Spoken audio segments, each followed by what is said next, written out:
Bonjour tout le monde, on va commencer la correction du TD sur la logique.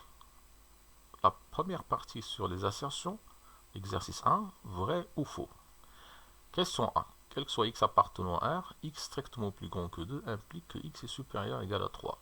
Est-ce que l'assertion est vraie ou bien fausse? Alors il est clair qu'elle est fausse puisque on peut trouver un réel un réel x qui est strictement plus grand que 2 mais n'est pas supérieur ou égal à 3. Suffit alors de prendre un réel intercalé entre 2 et 3. Par exemple, donc on va dire l'assertion fausse car pour x égale à 3 sur 2, on a x est strictement supérieur à 2, mais on n'a pas x supérieur ou égal à 3. En fait, donc c'est strictement inférieur à 3. Donc voilà, il suffit de trouver donc un réel qui donne une implication fausse, donc l'assertion complètement fausse est complètement fausse. Deuxième question. Maintenant, donc on a changé le réel x par un entier naturel. Est-ce que l'assertion ça reste fausse ou bien ça devient vrai?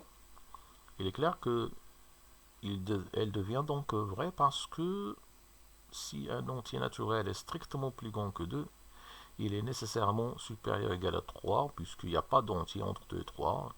L'entier qui suit directement 2 c'est 3. Donc l'assertion est vraie car il n'y a pas d'entier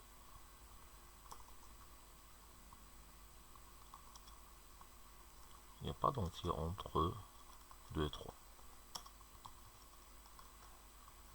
Voilà, tout simplement. Question 3. Quel que soit x, y appartenant à R étoile au carré, x strictement plus petit que y implique que 1 sur x est strictement plus grand que 1 sur y. Bon, c'est une règle qui est connue, mais elle est valable dans le cas où x, y sont tous les deux de même, sont de même signe, c'est ça. Sont de même signe parce que s'il était donc de signes différents, le x nécessairement ce sera négatif et y positif. Et donc si on inverse, le 1 sur x ça reste négatif et 1 sur y reste positif. Et donc l'ordre ne change pas. Donc l'ordre change si x et y sont de même signe. Donc on va dire l'assertion est fausse. Fausse parce que car pour x égale à moins 1 par exemple, y égale 1, on a x inférieur ou égal à y, et en même temps vous avez 1 sur x strictement inférieur à 1 sur y. Donc l'ordre n'a pas changé, puisque 1 sur x est égal à moins 1, et 1 sur y est aussi égal à moins 1. Donc assertion fausse. Quatrièmement, quel que soit z appartenant à c moins i au carré, z différent de z' implique que z plus i sur z moins i est différent de z' plus i sur z' moins i. Alors pour vérifier est-ce que cette assertion est vraie ou bien fausse, il est clair que c'est plus simple de considérer la contraposée de cette implication-là. Donc pour cela, on va fixer d'abord deux complexes z et z' appartenant à C moins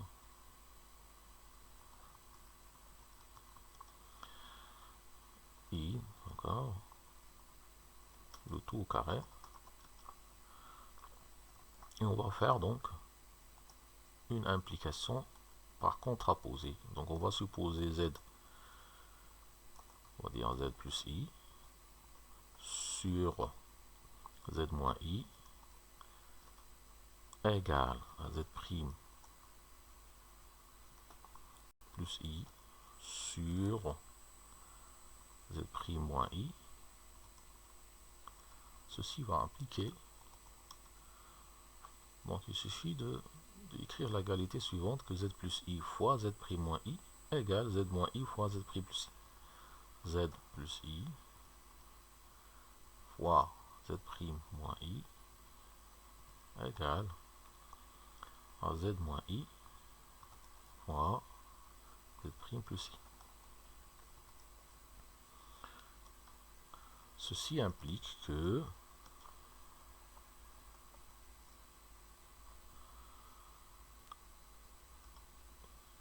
on développe le produit zz'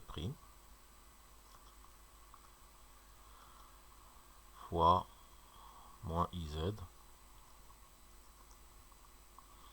plus iz' plus 1 égale z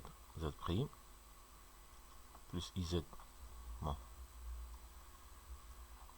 plus iz moins iz' et plus 1. Moins i fois i, c'est 1. Très bien. Implique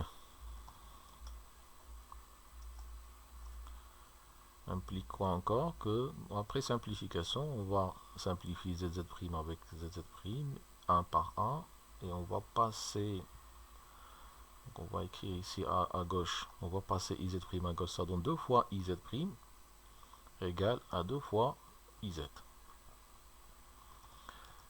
On simplifie par 2i puisque c'est différent de 0, ça donne que z est égal z'. Très bien, donc la contraposée est vraie, donc l'assertion de départ est elle-même aussi vraie, et donc l'assertion 4 est complètement vraie, puisque ça c'est vrai pour tous z et z' qui sont différents d'eux.